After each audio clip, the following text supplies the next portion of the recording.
A very busy weekend and another busy day today for Donald Trump, the president-elect, as he works to form his cabinet and fill other key posts in his administration.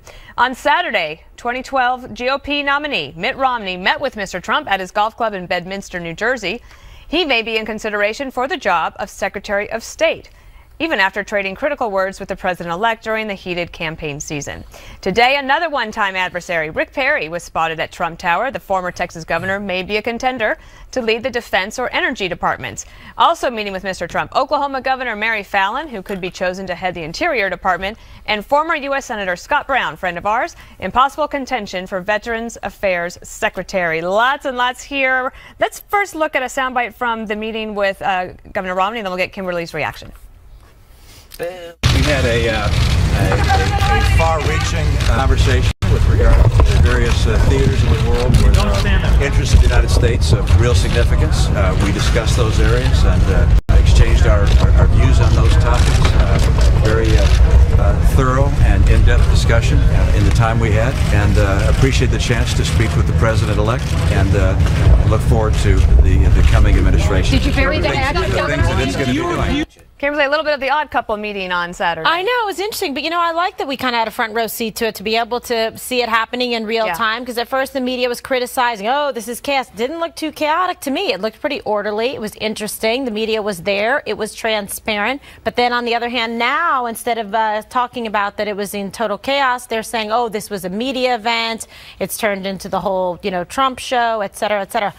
You can't please them, no matter what you do. But he is having a nice, orderly process. And I like to be able to see who's coming in, who's in contention, to be able to discuss it and read about them and see perhaps, what some of the feedback is about it. And this is an example of Trump putting his money, substantial amounts of it, where his mouth is, by reaching out and meeting with Governor Romney, somebody who was his adversary during this process, to say, look, people who criticize me, I will, in fact, work with them and sit them down at the table in an earnest effort to govern this country effectively, as I promised the voters. So a wide array of people. Gutfeld, you said you wanted to talk about General Mattis, who came. We have some sound. Oh, great. I love sound.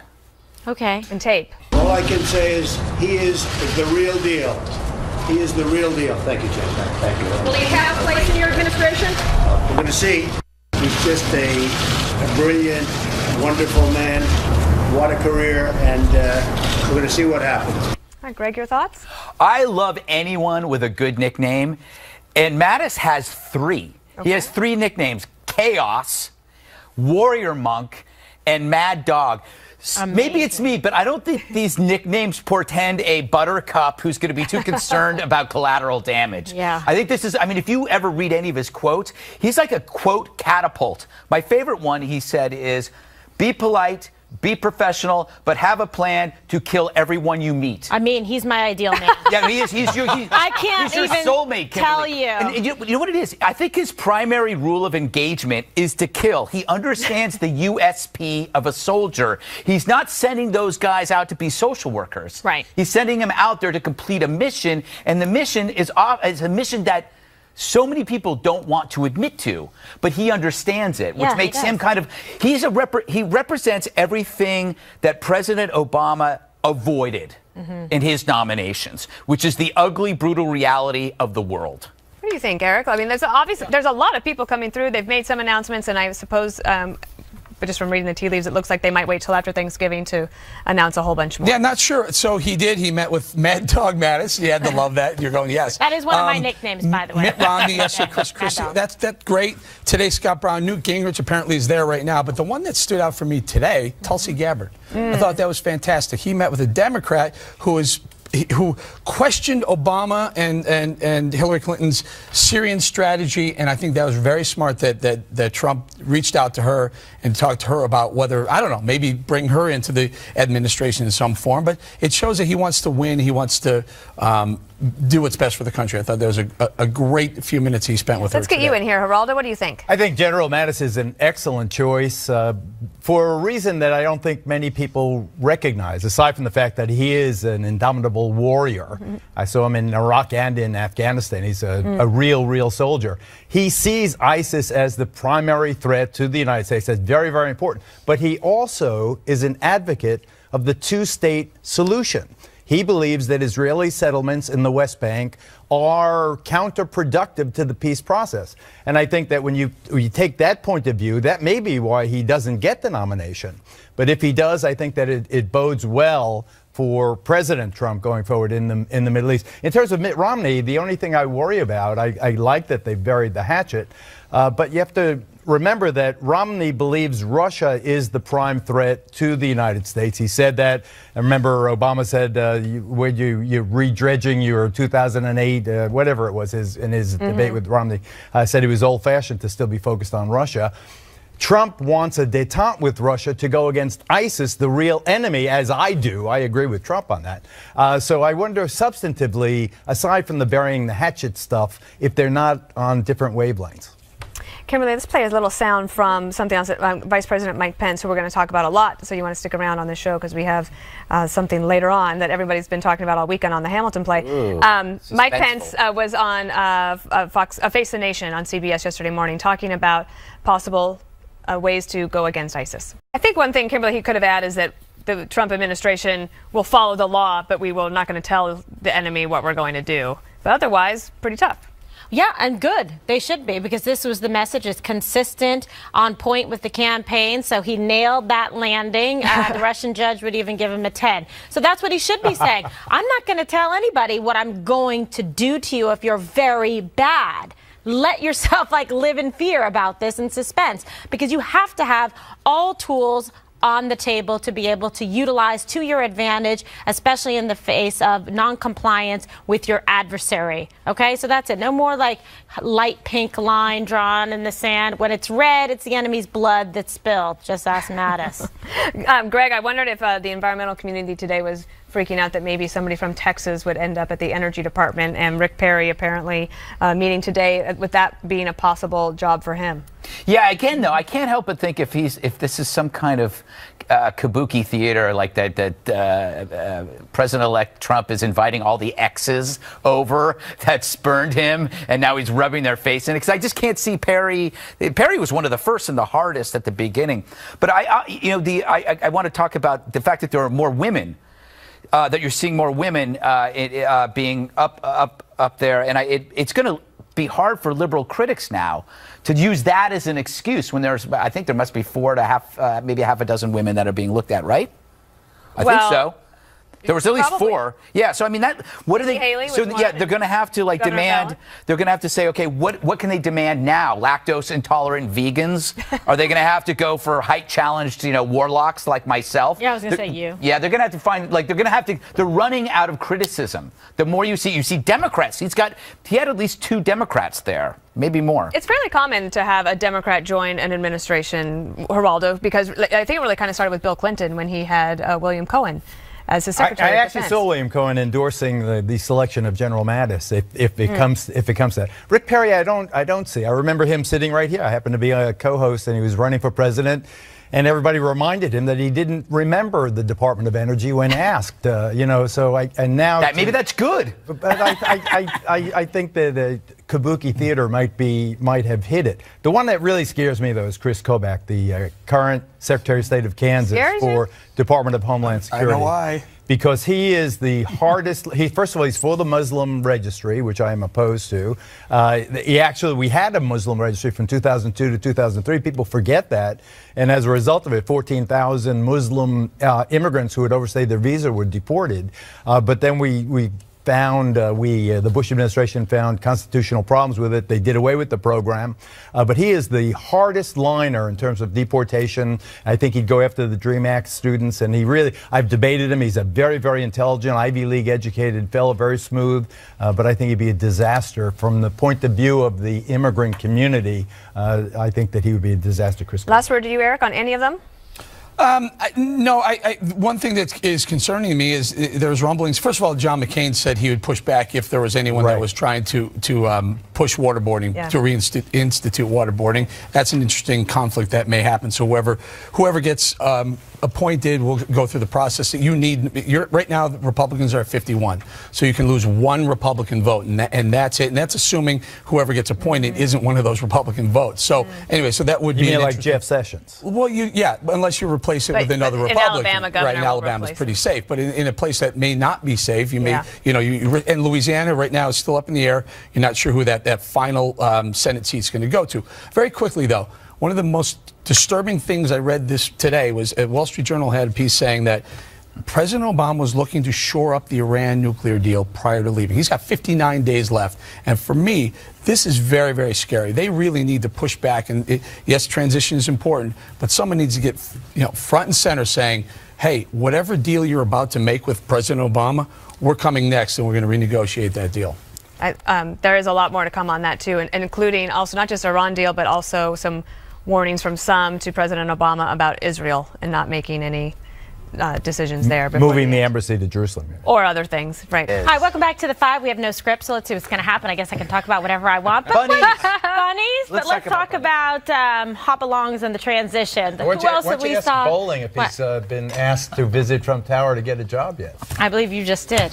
I've been to Trump Tower. I talked to all my friends over there, very close friends over there, and there's. Can you tell us for the record whether they offered you a job or in? Oh, why are you doing that to your co-host? I wouldn't tell you that one way or the other. I would just tell you that they're good friends of mine, and I love my job, and I have every intention to stay right here for as long as Fox will have me sitting next to you, Geraldo. Oh, that sounded a little equivocal. Make Fox News great again from the center seat. All right. Okay, so I'm proud to sit along. All right, Geraldo.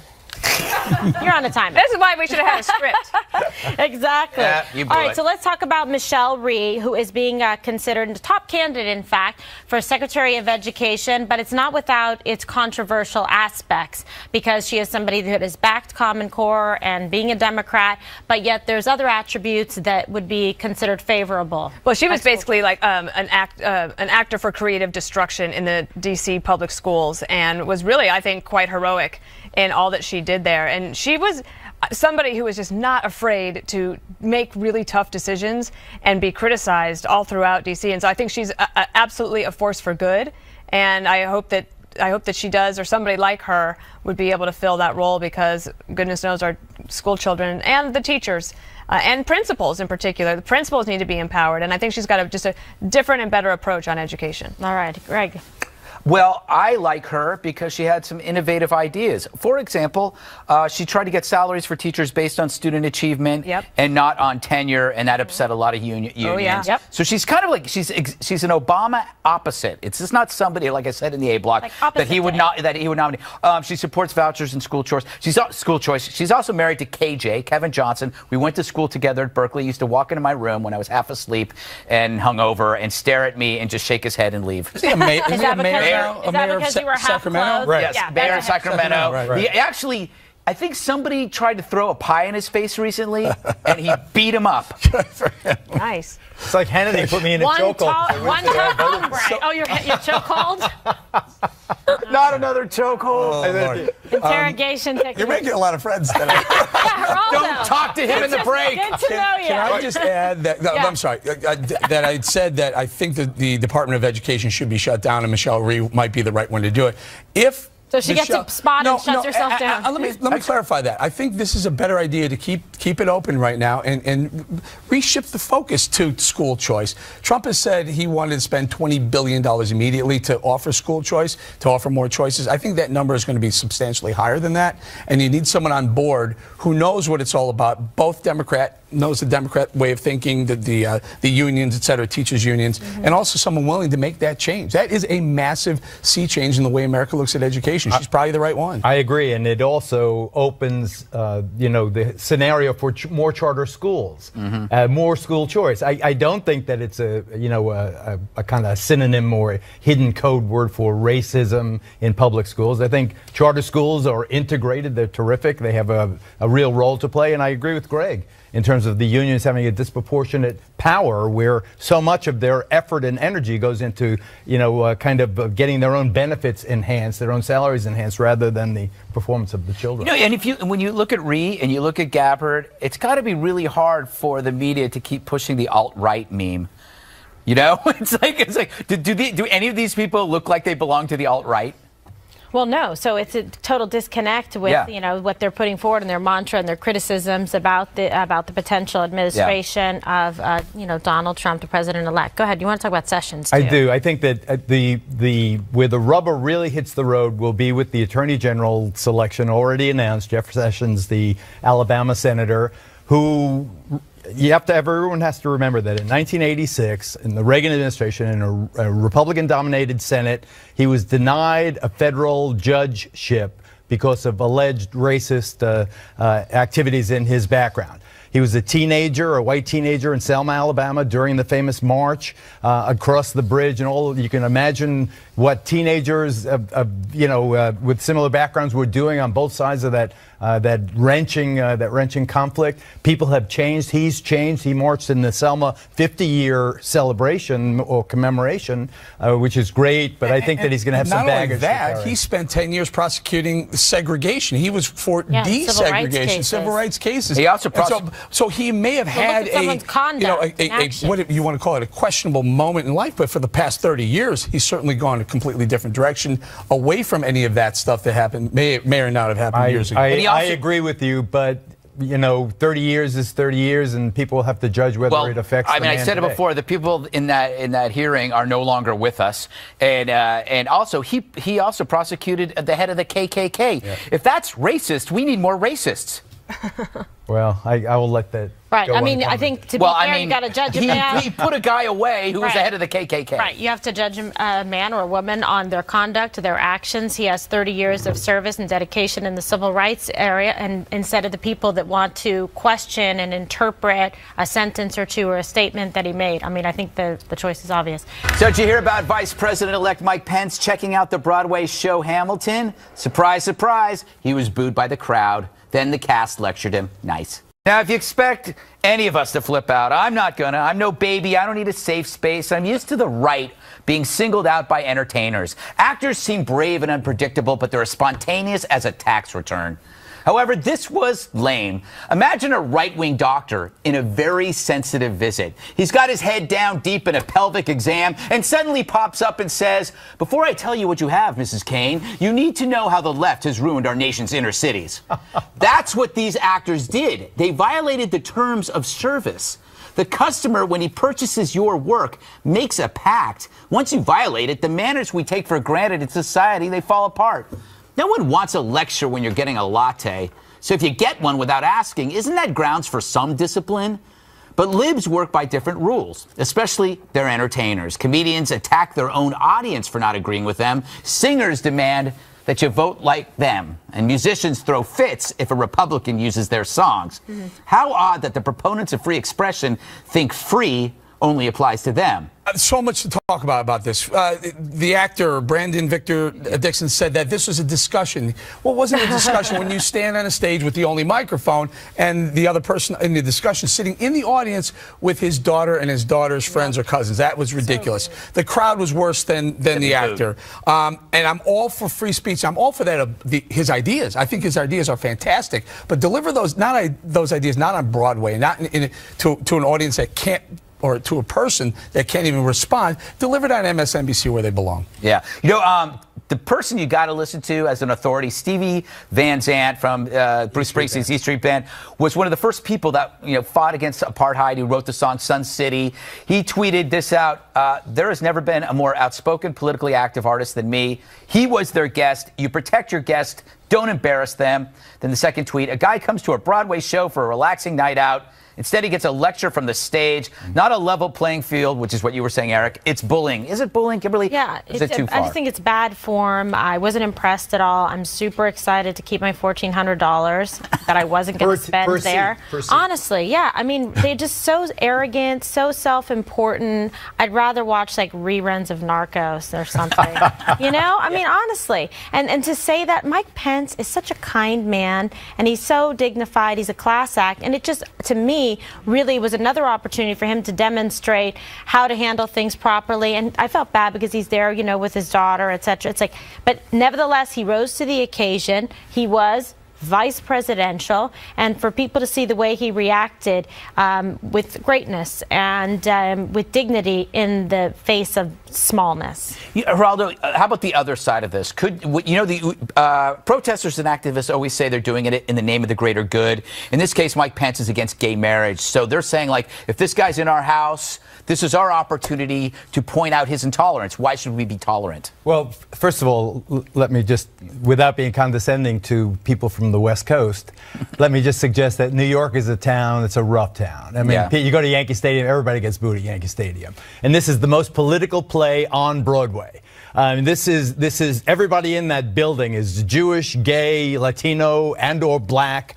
Everybody in that building voted for Hillary Clinton. It's as if Hillary Clinton walked on the stage of the Country Music Awards. Very sensitive. Immigration is a big issue with Hamilton, who was an immigrant from the Virgin Islands up to the United States, and he made his fortune. And immigrants can get the job done. And in New York, you can be a new man. My family loves this play. And in terms of Judge Jeanine leading the campaign to boycott Hamilton, New Yorkers are cheering because maybe tickets will become available for less than the $1,400 that they currently cost. They're sold out, except for the brokers and stuff for $1,400, so they feel they can get away with it and like thumb their nose at everybody. I DVR'd the PBS special. Really? That's how I watched it. Yeah, it was great. Well, not the whole Juan saw it. That was it. Do you find it funny that, actors are probably the most living in a bubble world and coming out and talk about being inclusive. Have you ever been around an actor, a young actor? They're not entirely inclusive. Well, and then he says it was a spontaneous conversation, but he read his statement off of an iPhone. Yes. At the end of the play. The other thing is, President Obama, when he first ran for president in 2008, both he and Hillary Clinton said that they were against gay marriage, that they believed that marriage was between a man and a woman. And I don't think Broadway said a word about either of them in that first term at all. The other thing is that Donald Trump has said he thinks that issue is done, over with. He's not pursuing it. Gay marriage. Yes, and so Mike Pence isn't going to do it either. So give it a rest. Yeah, there you go. But isn't the bottom line that Pence went through the storm and emerged as the big person in the room? Right. Yeah. So doesn't it have a happy ending? So the right should not be outraged. Here he was tested by the hardest crowd, the toughest stage. Here's how tough it was. Don't forget, Hamilton. The cast of Hamilton did a fundraiser for Hillary Clinton. Remember that? You can't even touch a ticket here, and they raised money. And stuff like that. Lin-Manuel Miranda that was Pence's definitely away stadium. He was like, sticks and stones will break my bones, but words will never hurt me. The left should learn that when you outnumber somebody, they generally win because everybody sympathizes with David and not Goliath. Welcome back to The Five. Some very upsetting news this Monday. 4 police officers have come under attack over the last 24 hours alone in 3 different states, Texas, Missouri, and Florida. It's believed 3 of those incidences were targeted attacks. A detective in San Antonio was killed while writing a traffic ticket. A sergeant in St. Louis was shot in the face by someone in a car who pulled up alongside his cruiser. An officer in Gladstone, Missouri was shot after a passenger ran from a car during a traffic stop. And in Sanibel, Florida, another officer shot while conducting a traffic stop. And I'm hearing right now that the suspect in the San Antonio shooting, which killed the officer, may have been caught. So we're going to work on confirmation of that. In the meantime, how will President-elect Donald Trump address the attacks on law enforcement in America when he takes office? He declared during the campaign that he was the law and order candidate. Listen. Law and order must be restored. The war on our police must end, and it must end now. The war on police is a war on all peaceful citizens who want to be able to work and live and send their kids to school in safety. Our job is not to make life more comfortable for the rioter or the robber or the looter or the violent disruptor. Yeah, Dana, that resonated with a lot of his supporters. Absolutely. A lot of Americans, actually. I think, and I think that's one of the reasons he got so much support across the board. The thing I wonder about is, aside from setting the tone and perhaps some resources through the federal government, I'm not exactly sure what a president can do to affect local crime. That is something, maybe enhanced coordination, or if the police departments say they need more support. But other than that, I'm not exactly sure what he can do. Yeah, I think local police departments could use more assets. They can use more money. They're always looking for money. There's always reasons to spend more. Even body cams is another yeah, issue. Body cams, appropriate, protective gear, more training. I mean, instead of like constantly bad-mouthing and penalizing police officers, I'm looking forward to this administration being for law and order, which protects public safety and keeps families and children safe and does help the economy by creating opportunity in neighborhoods where otherwise people would be afraid to go into open businesses. And to me, this is so important. I saw firsthand as a prosecutor working gang cases in Los Angeles DA's office and San Francisco communities in strife and how much they relied on the police department. And instead, in the wake of Ferguson and other things that we have seen, which has been definitely a hostile environment to law enforcement across this country, we are now, every day when you turn the television on, hearing another tragic tale about a family that has lost a member in blue, a woman, a man, police officer that have gone forward, got up in the morning, put their shoes on, and hope to not catch a bullet and lose their life so that they can read their kid a book at night before they go to sleep. And that's what we have to think about. They're human beings that are making the ultimate sacrifice. They should be respected and not automatically call a whole department racist and call for the Attorney General to investigate civil rights violations every time there's a shooting that occurs. But nothing happens when in a case like this. This president, I believe, will in fact call those police officers, will in fact invite them to the White House instead of inviting people, Black Lives Matter, to the White House instead. KG just hit on a lot of things. Can a president affect change down to the mayoral level and then affect change down to the chief of police level? I don't think so. I don't think it's about resources. It's about morale. That's part of it. It's about morale. It's about, for the last few years, we have ginned up a lot of antipathy towards police through the media. Look at what's happening post-election. The media is chasing phantoms of hate crimes and hoaxes. While this is going on, you've got these horrible shootings, but people are worried about these swastikas showing up places, and they cannot figure out where they're coming from. This is far more important.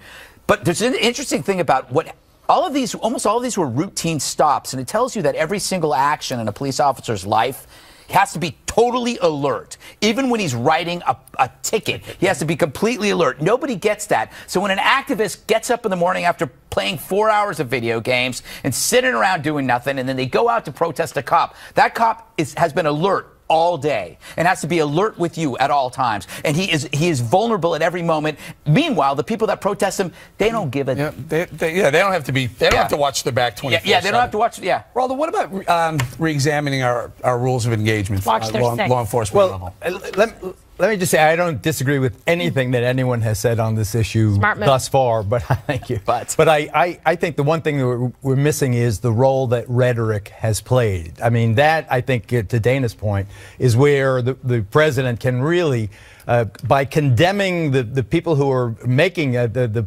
racist pig cops and all this kind of language, I think they are creating a climate, a hateful climate, where there is some cachet, some perverse cachet in taking on an officer with violence. And I think that is sick. It must be confronted. Can I just add that saying that you believe Black Lives Matter and getting behind that movement adds to the problem, doesn't help the problem. It adds to the rhetoric, the heightened rhetoric, and the divisiveness between that community and the law enforcement community. Well, let me give you a specific example of what I was talking about. Now, Chicago, everybody admits, whether you're right, left, whether you're Rahm Emanuel or Donald Trump, you admit this is a city experiencing a violent crisis, where so many people are dying every weekend. A prominent official's son and grandson, and there is blood in the streets.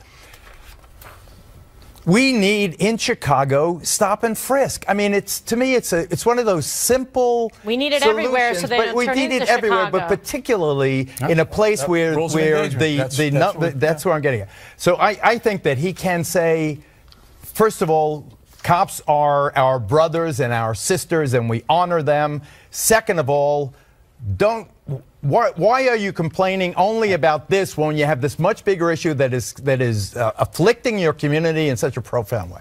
When President Bush left office in 2009, he made a vow that he would not criticize President Obama. President Bush saying that his successor deserved his silence. Yesterday, Mr. Obama was asked if he also planned to stay quiet on President-elect Trump.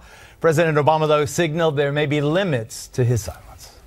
I want to be respectful of the office and give the president-elect opportunity to put forward his platform. If there are issues that have less to do with the specifics of some legislative proposal or battle, but go to core questions, our values and our ideals, then I'll examine it when it comes. A long one.